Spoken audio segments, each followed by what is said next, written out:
Hello मेरे प्यारे दोस्तों, तो कैसे हैं आप सब। मैं आ गया हूं फिर से एक और बढ़िया से लेक्चर का रिवीजन करने के लिए। और आज का लेक्चर है कोशिका चक्र और कोशिका विभाजन।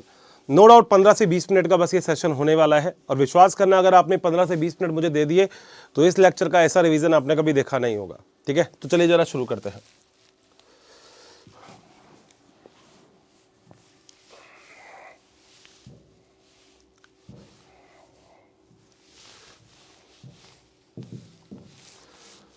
दोस्तों, हम लोगों को इस लेक्चर के अंदर बात करनी है कोशिका चक्र के बारे में, और आखिर कोशिका चक्र के बाद आखिर कोशिका विभाजन कैसे होता है उसके बारे में।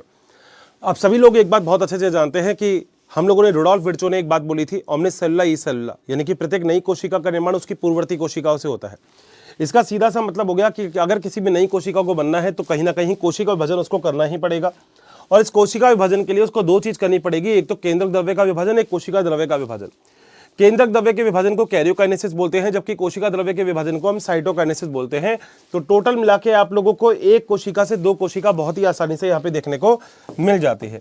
तो हम एक कोशिका से आसानी से दो कोशिका आसानी से बना सकते हैं। तो इसी चीज को हम कोशिका विभाजन कहते हैं। कोशिका विभाजन के अंदर याद रखिएगा, पहले कोशिका वृद्धि करती है, उसके बाद कोशिका विभाजन करती है। हमेशा ऐसा ही होता है। आपके एनसीईआरटी बहुत सारी बात यहाँ पे लिखती है। आपके एनसीईआरटी बोलती है कि मनुष्य की कोशिका लगभग 24 घंटे में विभाजित करती है, ईच की कोशिका 90 मिनट में विभाजित करती है, और जीवाणु की कोशिका लगभग 20 मिनट में विभाजन करती है। मगर आपको यहाँ पे एक बात और ध्यान रखने वाली है, बेटा कोई भी कोशिका अगर विभाजन करेगी तो सबसे पहले अपने आप को तैयार करेगी। जैसे तुम लोग भी एग्जाम में जाने से पहले अपने आप को तैयार करते हो, तो कोशिका भी अपने आप को तैयार करती है। कोशिका की तैयारी करने वाली प्रवस्था को हम लोग एग्जैक्टली जो बोलते हैं वो हम बोलते हैं प्रिपरेशन फेज, यानी कि इंटरफेज। लगभग 95% समय कोशिका यही निकालती है। जैसे मनुष्य की कोशिका 24 घंटे में विभाजित करती है, तो 24 घंटे में से लगभग देखा जाए तो 23 घंटे कोशिका यही रखती है, जिसे हम इंटरफेज बोलते हैं। इंटरफेज को आगे 3 फेजों में डिवाइड किया गया है, G1S और G2। जो G1S और G2 है, ये क्या क्या है। G1 का मतलब है गैप 1, S का मतलब है डीएनए का निर्माण यानी कि सिंथेसिस ऑफ डीएनए, और G2 का मतलब है गैप 2। तो अगर हमने इस चैप्टर का नाम ही पढ़ा है, चैप्टर का नाम है कोशिका चक्र, तो कोशिका चक्र का मतलब पहला और आखिरी एक ही होगा। जहां से कोशिका विभाजन करना चालू करेगी और जो पूरा कोशिका घूम जाएगी, तो वो पूरा का पूरा जो साइकिल होगा उसे हम कोशिका चक्र कहते हैं। सबसे पहले आप लोगों को यहाँ पे दिख रहा है जिसे हम G1 कहते हैं, उसके बाद S आता है, उसके बाद G2 आता है। तो 3 फेज हो गई। मैंने बोला था G1S G2 ये पूरी की पूरी इंटरफेज होती है। तो इसका सीधा सा मतलब है कि यहाँ पे केवल और केवल सेल तैयारी करेगी। तो सेल सबसे पहले G1 में आएगी, फिर S में आएगी, फिर G2 में आएगी। बोलो क्या आप यहाँ तक पॉइंट क्लियर है? सर मजा आ गया। अब याद रखना, G1S G2 के बाद फिर विभाजन होगा कोशिका का, जिसे हम एम प्रवस्था बोलते हैं। अब मैंने बोला था G1S G2 में कोशिका अपने आप को तैयार करेगी। तो तैयार करने के लिए कितना % टाइम? 23 घंटे। तो 23 घंटे को विभाजित किया है 11 घंटे, 8 घंटे और 4 घंटे में। तो टोटल मिला लो, इतनी तो मैथमेटिक्स तुम्हारी ठीक है, 23 घंटे हो जाते हैं। अब जीवन के अंदर सबसे पहले जब कोशिका आती है तो कोशिका का आकार बड़ा होता है। क्यों? क्योंकि कोशिका एटीपी का निर्माण करती है, कोशिका अमीनो अम्ल का निर्माण करती है, कोशिका उपापचय रूप से सक्रिय होती है, और कोशिका आरएनए का निर्माण करती है। जब ये सारा का सारा काम, ये वाली जो एक कोशिका है, जब ये सारा का सारा काम जीवन कोशिका क्षेत्र में कर लेते हैं, तो फिर वो अगले क्षेत्र में आ जाती है, जिसे हम बोलते हैं एस क्षेत्र, यानी कि एस फेज। इस एस फेज के अंदर बहुत इंपॉर्टेंट चीज होती है, डीएनए डबल हो जाता है। डीएनए डबल होने का मतलब, अगर जब कोशिका के अंदर एक ही डीएनए है तो इस डीएनए की मात्रा कोशिका डबल कर लेती है, क्योंकि अब एक कोशिका से जब दो कोशिका बनाओगे तो डीएनए इसमें भी जाएगा, तो डीएनए इसमें भी जाएगा, तो दोनों कोशिकाओं में डीएनए जाएगा, इसलिए हमने डीएनए को डबल कर लिया। यहाँ पे हिस्टोन प्रोटीन डबल हो जाता है और तारक काय भी डबल हो जाता है। आपको याद होगा कोशिका वाले चैप्टर में जब हमने तारक काय के बारे में बात की थी, और आपने पढ़ा भी होगा, तो आपने पढ़ा था कि जो तारक काय होता है, उस तारक काय के अंदर सबसे इंपॉर्टेंट कि वो डुप्लीजोम होता है, 90 डिग्री के एंगल पे होता है। उसके बाहर की तरफ अगर देखा जाए कोई भी झिल्ली नहीं होती है। तारक काय जो होता है वो एस फेज के अंदर अपने आप को डबल करता है। तो ये एस फेज है, एस फेज में तारक काय ने अपने आप को डबल कर लिया। जब ये सारा काम कोशिका का हो जाता है तो कोशिका जाती है G2 फेज में, जिसके अंदर एटीपी बनता है, एंजाइम बनता है, प्रोटीन बनता है। मगर सबसे इंपॉर्टेंट जो प्रोटीन बनता है वो होता है ट्यूबुलिन प्रोटीन, जो कि तर्कु तंतु का निर्माण करता है, जिससे गुणसूत्र एक दूसरे से दूर दूर खिंचते हैं। तो ये सारा काम यहाँ पे होता है। तो नीट के अंदर क्वेश्चन आ सकता है डीएनए का प्रतिकृति कहाँ होता है, आंसर पता होना चाहिए। क्वेश्चन आ सकता है तारक काय डबल कहाँ होता है, आंसर पता होना चाहिए। क्वेश्चन आ सकता है कि हिस्टोन प्रोटीन कहाँ बनता है, आंसर पता होना चाहिए। क्वेश्चन आ सकता है ट्यूबुलिन प्रोटीन का निर्माण कहाँ होता है, आंसर पता होना चाहिए। ये चीजें ऐसी है जहां से क्वेश्चन बहुत बढ़िया बनते हैं। मगर दोस्तों अपनी एनसीईआरटी बोलती है कि सारी की सारी जो कोशिका होती है वो विभाजन करने के लिए जाती नहीं है। कुछ ऐसी कोशिका भी तो होती है जो केवल आकार बढ़ाती है मगर विभाजन नहीं करती। तो जो कोशिका केवल आकार बढ़ाएगी मगर विभाजन करने का काम नहीं करेगी, ऐसी कोशिका जिस फेज में आती है उसको हम बोलते हैं G0 फेज, यानी कि क्योसेंट प्रवस्था। इस प्रवस्था में क्या होता है, जब कोई भी कोशिका है उसने अपनी वृद्धि तो कर ली मगर वो विभाजन करने के लिए आगे नहीं जाना चाहती। क्योंकि याद रखना, अगर कोई भी कोशिका एस फेज में आ गई तो अब उसको विभाजन करना ही पड़ेगा, और कोशिका नहीं चाहती अगर विभाजन करना तो वो वापस से पीछे आ जाएगी, and that phase is called as a G0 phase. बताओ क्या यहां तक का पॉइंट क्लियर है? ठीक है जी, यहां तक मेरे ख्याल से जो पहली बात है वो लगभग आप सभी लोगों को क्लियर हो गई होगी कि अगर कोई भी सेल डिवीजन करेगी तो सबसे पहले वो G1 फेज में जाएगी, फिर वो S फेज में जाएगी, फिर वो G2 फेज में जाएगी, और फिर उसके बाद वो जाएगी M फेज में। तो लगभग ये बातें तो लगभग क्लियर हो गई होगी। ठीक है, चल आगे चलते हैं। अब दोस्तों M फेज की अगर हम बात करते हैं तो यहाँ पे सबसे पहले हम समसूत्री विभाजन की बात करते हैं कि समसूत्री विभाजन होता क्या है। समसूत्री विभाजन का मतलब क्या होता है कि वह विभाजन जिसमें बनने वाले संतति कोशिकाओं के गुणसूत्रों की संख्या मात्र कोशिका के गुणसूत्रों की संख्या जो होती है ना उसके बराबर होती है, उसे ही हम समसूत्री विभाजन कहते हैं। मेरे ख्याल से ये वाली जो डेफिनेशन है, ये डेफिनेशन आपने पहले भी बहुत बार सुनी होगी। समसूत्री विभाजन एग्जैक्टली कहते कैसे हैं, तो आप यहाँ पर देख सकते हैं। समसूत्री विभाजन के अंदर आप ध्यान से देखिएगा, यहाँ पे आपको पता है आपको दो गुणसूत्र दिख रहे हैं, क्योंकि गुणसूत्रों की संख्या हम सेंट्रोमियर की संख्या से काउंट करते हैं। ठीक है, तो यहाँ पे गुणसूत्र आपको दिख रहे हैं, गुणसूत्र के अंदर आपको डीएनए दिख रहा है। तो यहाँ पे सबसे पहले आती है अंतरावस्था यानी कि G1 S G2, और हम लोगों को पता है कि एस प्रावस्था में जो डीएनए होता है उसकी प्रतिकृति हो जाती है, यानी कि डीएनए अपनी कॉपी डबल बना लेता है। तो आपको देखो ये बात याद रखनी है कि गुणसूत्रों की संख्या सेंट्रोमियर की संख्या से काउंट करते हैं। सेंट्रोमियर की संख्या अभी भी उतनी है, मगर कहीं ना कहीं आप देखोगे तो गुणसूत्र जो है उसके ऊपर जो डीएनए है वो डबल हो गया है। ये बड़ा इंपॉर्टेंट हो गया है वहां पे। ठीक है जी, तो यहां तक मेरे ख्याल से जो मैंने अभी आपको पॉइंट बोला वो वाला पॉइंट आप लोगों को बिल्कुल अच्छे से क्लियर हो गया होगा कि हम यहाँ पे क्या कहना चाहते हैं। हम यहाँ पे कहना चाहते हैं कि हमारे पास जो भी कोशिका है उसके अंदर गुणसूत्र डबल नहीं होते, डीएनए डबल हो जाता है। तो डीएनए डबल हो गया, अब इसके बाद कोशिका विभाजन होगा तो एक कोशिका ऊपर आ गई, एक कोशिका नीचे आ गई। इसमें देखो ये वाली कोशिका का आधा गुणसूत्र यहाँ चलेगा, फिर ये यहाँ, ये यहाँ, ये यहाँ। तो अगर आप देखो तो मात्र कोशिका में गुणसूत्रों की संख्या भी कितनी थी? 2। संतति कोशिकाओं में गुणसूत्रों की संख्या भी कितनी है? 2। क्यों? क्योंकि गुणसूत्रों की संख्या किसकी संख्या से काउंट करते हैं? हम सेंट्रोमियर की संख्या से, and that's why this is called as a समसूत्री विभाजन। तो हम बोलते भी हैं वह विभाजन जिससे बनने वाले संतति कोशिकाओं में गुणसूत्रों की संख्या मात्र कोशिका के गुणसूत्रों की संख्या के बराबर होती है, उसे हम समसूत्री विभाजन कहते हैं। क्लियर है बात? आगे चलते हैं। समसूत्री विभाजन दोस्तों आखिर इतना आवश्यक क्यों होता है? क्योंकि यह गुणसूत्रों में कोशिका निर्माण में सहायक होता है। आप लोगों ने भी देखा होगा, आप पहले एक कोशिका से बनते हो, उसके बाद धीरे धीरे आपके शरीर में जो कोशिकाएं हैं वो बढ़ती जाती हैं, और एक कोशिका के बढ़ने का काम केवल एक प्रकार के विभाजन से होता है, जिसे हम बोलते हैं समसूत्री विभाजन। दूसरा, अधिचर्म निर्माण में जो कोशिका होती है इसके ऊपर की अधिचर्म की जो लेयर होती है उसको बनाने का कार्य ये करता है, कोशिका को रिपेयर करने में। और प्रतिदिन लगभग 5 × 10⁹ कोशिका डेली बनती है, यानी कि अगर प्रतिदिन की मैं बात करूं तो प्रतिदिन कोशिका का निर्माण नॉर्मली बहुत ज्यादा होता है। अब दोस्तों समसूत्री विभाजन जो होता है उसके अंदर कुछ फेजेस होती हैं, जो फेजेस हम लोगों के सामने यहाँ पर आप लोगों को दिख रही है। देखो फेजेस जो होती है वो होती है प्रोफेज, मेटाफेज, एनाफेज और टीलोफेज। तो प्रोफेज, मेटाफेज, एनाफेज, टीलोफेज, ये जो सीक्वेंस है ये बड़ा इंपॉर्टेंट है। ठीक है, तो सबसे पहले आते हैं हम प्रोफेज के अंदर। प्रोफेज के अंदर क्या होता है? देखो अंतरावस्था जो होती है ना, उस अंतरावस्था के अंदर हमारे पास एक कोशिका आ गई है जो आपके सामने है। इस कोशिका की अगर मैं बात करूं तो इस कोशिका के अंदर कई सारी चीजें हैं। जैसे इस कोशिका के अंदर अगर देखा जाए तो यहाँ पर सबसे पहले कोशिका झिल्ली है, अंदर केंद्रक झिल्ली है, उसके अंदर गुणसूत्र आपको दिख रहे हैं, आपको केंद्रिका दिख रही है और आपको तारक दिख रहा है। ये तो ऐसी कोशिका है जो अंतरावस्था से आई है, यानी कि जिसने G1 S G2 ये तीनों ही प्रावस्था पूरी कर ली है। अब अगली प्रावस्था आती है प्रोफेज। प्रोफेज को 2 भागों में बांटा गया है, प्रोफेज, अग्र प्रोफेज और पश्चे प्रोफेज। तो प्रोफेज को हमने 2 बांटों में बांट दिया, पहले अग्र फिर पश्चे।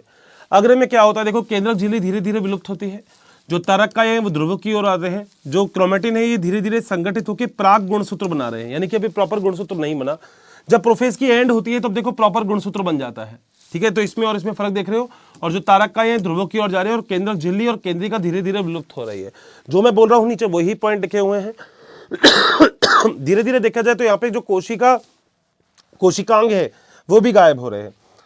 अगली चीज अगर देखा जाए तो मेटाफेज आती है। मेटाफेज में 2 पॉइंट होते हैं, अग्र और पश्चे। वही अग्र मेटाफेज में क्या होता है? देखो यहाँ पे ध्यान से देखना, जो तारक होता है ना, इसके चारों तरफ एस्टर किरण होती है। एस्टर किरण क्या काम करती है? तारक को स्थायित्व प्रदान करती है कि तारक कहीं ना कहीं अपनी जगह पे थोड़ा सा स्टेबल रहे। और तारक से एक तर्कुतंतु निकल जाते हैं। ये तर्कुतंतु वही होते हैं जो ट्यूबुलिन प्रोटीन से बने होते हैं। मेरे ख्याल से आप लोगों ने ट्यूबुलिन प्रोटीन तो पढ़ा ही हुआ है। ठीक है सर, तो यहाँ पे बीच में पाया जाता है वही सेंट्रोमियर। सेंट्रोमियर के दोनों तरफ पाए जाते हैं काइनेटोकोर। तो एक सेंट्रोमियर पर 2 काइनेटोकोर होते हैं। तो तर्कुतंतु होता है ना, वो अलग अलग तारक काय से इससे जुड़ जाता है। बोलो जुड़ गया।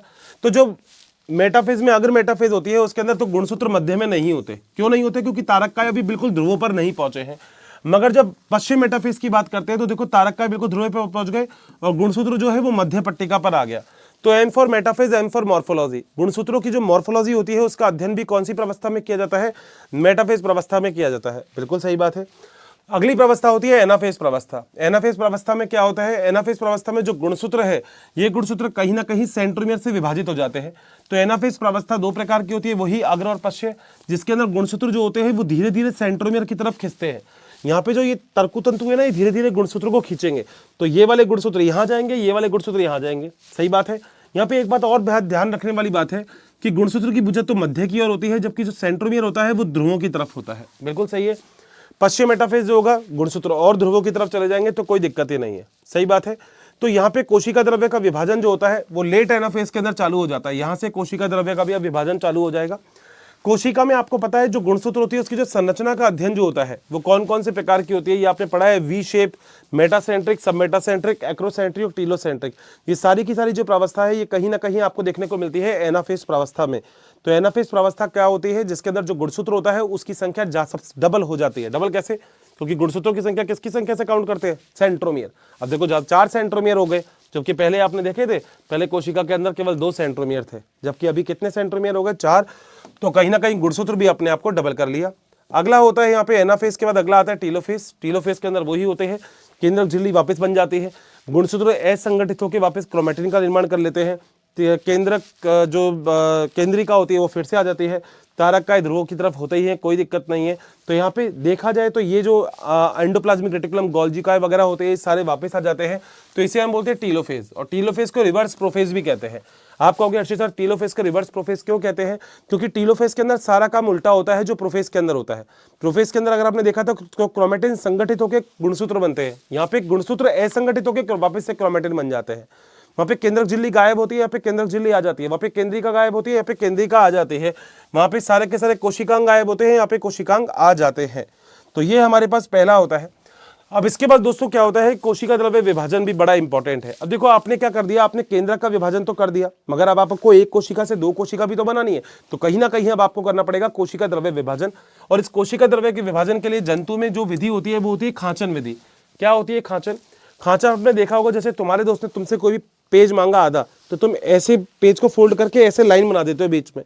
तो ये जो लाइन दिखती है ना तुमको बीच में पेज में, इसे ही हम बोलते हैं खांचन विधि। तो खांचन विधि में क्या होता है? माइक्रोट्यूब्यूल और माइक्रोफिलामेंट जो होते हैं ये बीच में आके व्यवस्थित हो जाते हैं कोशिका द्रव्य में। अब कोशिका द्रव्य में व्यवस्थित होने के बाद ये बाहर से अंदर की ओर जो कोशिका होती है विभाजित होती है, जिसे हम सेंट्रीपिटल प्रकार का विभाजन कहते हैं।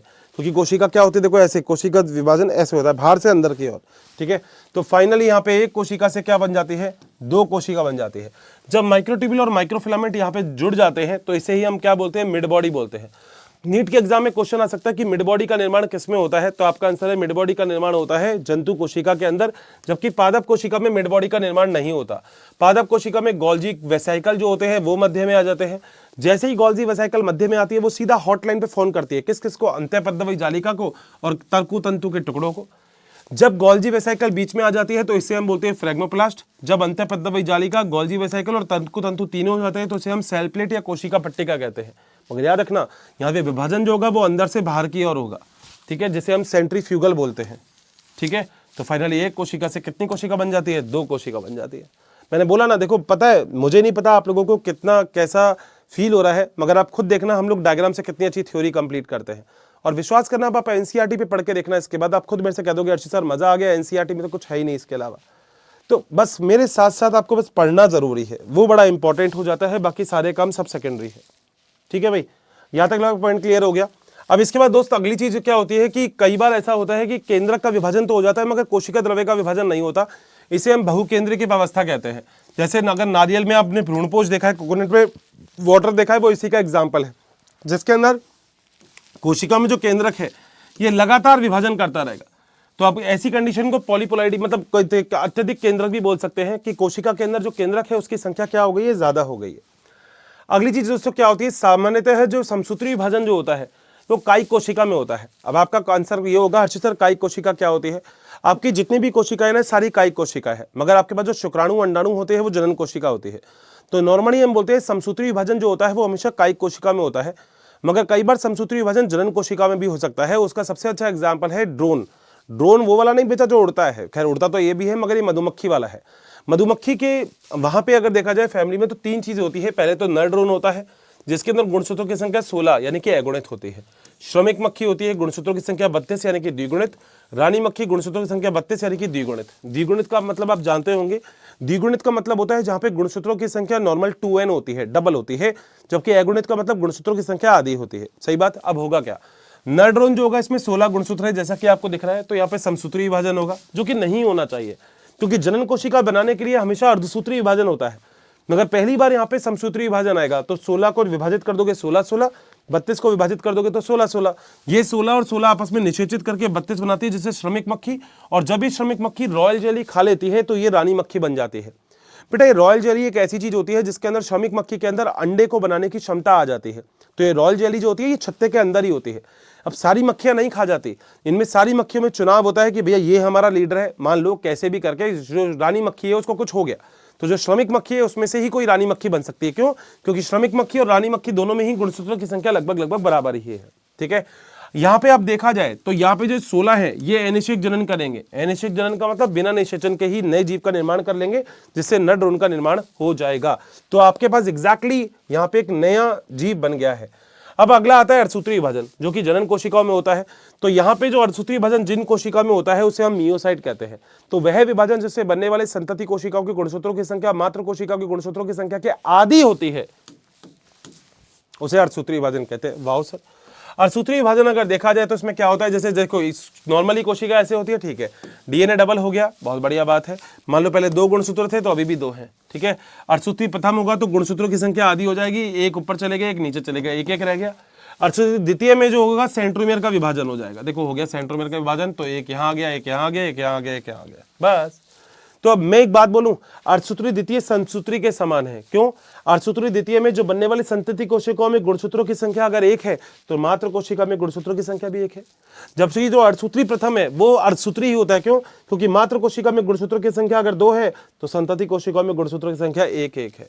तो याद रखना, अर्धसूत्री फर्स्ट ही नॉर्मल अर्धसूत्री है, जबकि अर्धसूत्री सेकंड समसूत्री विभाजन के समान होता है। एक कोशिका से कितनी कोशिका बनती है? 4 कोशिका बनती है, जो सारी की सारी संतति कोशिका अगुणित होती है, गुणसूत्रों की संख्या आधी होती है।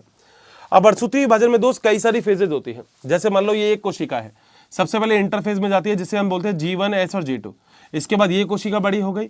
अब अर्धसूत्री विभाजन इसमें प्रथम होगा जिसमें 23 बन जाएंगी, यानी कि एक कोशिका के गुणसूत्रों की संख्या अब क्या हो जाएगी? आधी हो जाएगी। अब यहाँ पे क्या होता है, सबसे पहले केंद्रक द्रव्य विभाजन करोगे, फिर कोशिका द्रव्य विभाजन करोगे। केंद्रक द्रव्य विभाजन में प्रोफेज प्रथम, मेटाफेज प्रथम, एनाफेज प्रथम और टीलोफेज प्रथम होगा। प्रोफेज प्रथम में लैप्टोटीन, जाइगोटीन, पैकाइटिन, डिप्लोटीन, डाइकाइनेसिस, बस यही हमको पढ़नी है, सबसे इंपॉर्टेंट। ले जा पे डी डा, लैप्टोटीन, जाइगोटीन, पैकाइटिन, डिप्लोटीन, डाइकाइनेसिस, लगभग सारा प्रोसेस यही होता है। फिर कोशिका द्रव्य विभाजन सेकंड, उसके बाद इंटरकाइनेसिस होती है। क्या होती है अभी बताऊंगा। फिर इन कोशिकाओं में अर्धसूत्री सेकंड होता है जो कि समसूत्री के समान होता है। केंद्रक द्रव्य विभाजन सेकंड, जिसमें साकिनी सेकंड है। फिर कोशिका द्रव्य विभाजन सेकंड, इसमें लैप्टोटीन, जाइगोटीन नहीं होता। ये बड़ा इंपॉर्टेंट डायग्राम है, मेरे ख्याल से आपको एनसीईआरटी में बिल्कुल नहीं मिलेगा, और ये सारे नोट्स केवल इसलिए हैं कि आपके नोट्स बहुत प्यारे बन जाए। आगे चलते हैं। सबसे पहले जो अर्धसूत्री विभाजन प्रथम होता है, इसमें क्या होता है? अर्धसूत्री विभाजन प्रथम में सत्य प्रकार का अर्धसूत्री विभाजन होता है। इसमें केंद्रक द्रव्य विभाजन भी होता है और कोशिका द्रव्य विभाजन प्रथम भी होता है, ठीक है। इसमें ही कोशिका इंटरफेस के अंदर सबसे पहले इसी के अंदर आती है, जिसमें केंद्रक द्रव्य विभाजन जो प्रथम होगा इसमें प्रोफेज प्रथम, मेटाफेज, एनाफेज प्रथम और टीलोफेज प्रथम, ये 4 प्रवस्था आपको देखने को मिलती है। तो प्रोफेज प्रवस्था को यहाँ पे 5 प्रवस्था में बांटा गया है। आपको पता है कौन कौन सा? लैप्टोटीन, जाइगोटीन, पैकाइटिन, डिप्लोटीन और डाइकाइनेसिस। बोलो बात सही है क्या? यहाँ पे ये एक डायग्राम ऐसा है जो डायग्राम आपको समझना चाहिए। इस डायग्राम के अंदर क्या है, आपको एक कोशिका के बारे में बताया गया है। मान लो एक कोशिका है जिसके अंदर 2 गुणसूत्र आपको मिल रहे हैं, तो आपको पता है एस प्रवस्था के अंदर गुणसूत्र डबल हो जाएंगे। अब जरा समझना अर्धसूत्री के अंदर, क्योंकि एनसीईआरटी पढ़ोगे तो देखो, फिर बोल रहा हूँ ये डायग्राम नहीं है, और ये डायग्राम आप खुद ये बेस कह दोगे अर्षित सर मजा आ गया, आपने किस शानदार रिवीजन करवाया। जरा देखो, यहाँ पे सेंट्रोमियर 2 है, यानी कि गुणसूत्रों की संख्या 2 है, ठीक है। ये गुणसूत्र से ये क्रोमेटिड और ये क्रोमेटिड जुड़े हुए हैं, तो इसे हम बोलते हैं डायाड। ये क्रोमेटिड इससे जुड़े हुए हैं, तो इसे हम बोलते हैं डायाड। डाई का मतलब 2 और 2 कितने होते हैं? 4, तो इसे हम बोलते हैं टेट्राड। तो 4, 2 और 2 कितने हो गए? टेट्राड हो गया। कहीं लिखा है क्या टेट्राड? नहीं लिखा, ऐसा कैसे हो सकता है? ठीक है, चलो कोई बात नहीं। ये डायोड और डायोड होता है ना, इन 2 डायोड को बोलते हैं टेट्राड। अब एक सेंट्रोमियर से जो भी क्रोमेटिड जुड़े होते हैं उसे हम बोलते हैं सिस्टर क्रोमेटिड, और अलग अलग सेंट्रोमियर जो होते हैं उससे जो क्रोमेटिड जुड़े होते हैं उसे हम बोलते हैं नॉन सिस्टर क्रोमेटिड। तो नॉन सिस्टर क्रोमेटिड अलग अलग सेंट्रोमियर से जुड़े हैं, जबकि सिस्टर क्रोमेटिड एक ही सेंट्रोमियर से जुड़े होते हैं। सिस्टर क्या होता है, देखो ये दोनों सिस्टर हैं, ठीक है, ये दोनों सिस्टर हैं, ठीक है, ये दोनों नॉन सिस्टर है। तो सिस्टर सिस्टर नॉन सिस्टर, बस इतनी सी बात आपको याद रखनी है। अब जरा देख लो, एक बाइवेलेंट, ये एक जोड़ा है तो इसको हम बोलेंगे एक बाइवेलेंट। बाइवेलेंट का मतलब होता है जोड़ा, तो एक जोड़ी में कितने गुणसूत्र है, 2, इसे हम समजात गुणसूत्र कहते हैं। समजात गुणसूत्र का मतलब एक जैसा। अगर ये गुणसूत्र संख्या 1 है तो ये भी गुणसूत्र संख्या 1 है, समजात है। ये 10 है तो ये भी 10 है, क्योंकि हमारे शरीर में गुणसूत्रों के नंबर होते हैं। तो समजात गुणसूत्र का मतलब जहां पे गुणसूत्र जो होते हैं वो बराबर बराबर मतलब एक जैसे हों, वो समजात होते हैं। जैसे एक्स एक्स समजात है, एक्स वाई विषमजात है, ठीक है। इसमें 4 क्रोमेटिड हैं, 1 2 3 4, 4 क्रोमेटिड को एक टेट्राड बोल सकते हैं, बिल्कुल। तो इसके अंदर कितने डायड है, 2 डायड है। डायग्राम याद रखना, तो मेरे ख्याल से कभी कंफ्यूजन नहीं आएगा, ठीक है। अगली चीज, सबसे पहले यहाँ पे एक प्रवस्था आती है जिसे हम बोलते हैं लैप्टोटीन। अब जरा समझना लैप्टोटीन में क्या होते हैं। लैप्टोटीन प्रवस्था एक ऐसी प्रवस्था होती है जिसमें केंद्रक झिल्ली धीरे धीरे गायब होती है, केंद्रिका धीरे धीरे गायब होती है, क्रोमेटिन थोड़े से संगठित हो जाते हैं और केंद्रक झिल्ली के पास में एक गुलदस्ते के समान प्रवस्था बनाती है जिसे हम बोलते हैं बुके प्रवस्था, ठीक है। तो यहाँ पे गुलदस्ते के समान प्रवस्था बनती है जिसे हम बुके प्रवस्था बोलते हैं। केंद्रक झिल्ली केंद्रिका धीरे धीरे गायब होने लगती है, तारकाय ध्रुवों की ओर जाने लगते हैं। बहुत बढ़िया। अगली फेज होती है जायगोटीन। जायगोटीन क्या होता है, जो समजात गुणसूत्र होता है इनके बीच में यहाँ पे पेयरिंग होती है जिसे हम बोलते हैं सिनेप्स। नीट के एग्जाम में सीधा क्वेश्चन आएगा सिनेप्स क्या होता है।